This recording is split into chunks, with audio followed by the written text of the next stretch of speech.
masses of clay we prepare like when we prepare the bread, so it's become very soft. We stuck it in the center of the electrical wheel. He accelerates always with the same rhythm. What he does is he works with the thumbs to give the depth, then he pulls to give the height. Always, if you work from outside from the with one finger, always with the other finger he has to resist, because if the clay gets thinner, it will break in a second. Every now and then he adds water. The clay has to be always wet.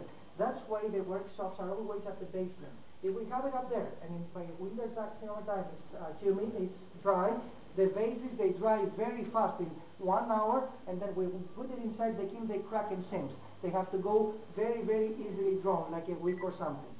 Now, what he's making for you today, for us today, and that you will see, is the hydria. Either in antiquity was the water. Hydria is the pot that they used to put water inside and serve inside here. He's going to make the main body right now, but he's not going to be able to put the answers right now. Why? Because when the clay is wet, it's very flexible and very fragile. If we try to add it here, it might bend. With bare eye, we can't see that. We put it inside the kiln, and when it's fired, it's done. Nothing we can do with the vases like this. That's why we have to let it get dry for 2 or 3 hours. Then, the vases, we reverse them upside down. Why? Because the vases, they get dry from the top to the bottom. I just want to show you. Can you get me one vase from back there? Just one. Yes. There we go. Not from the end. Here you go. Okay. So, look at the vases. This vase is exactly the same with this one. And this is what I've been telling you. You can see the color that is white up here.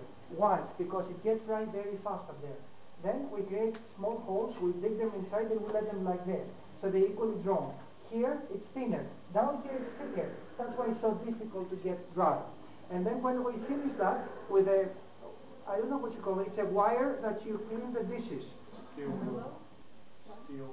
Steel wool, okay? We make the surface, I will know that, steel wool. We make the surface very, very smooth. And just before we put it inside the kiln with a sponge, we clean it so we don't have fingertips or any small holes from the stones. So when this finishes, it will become so smooth and so nice. And it's going to be easy to be painted. Now, have you seen the opening ceremony of the Olympic Games here in 2004?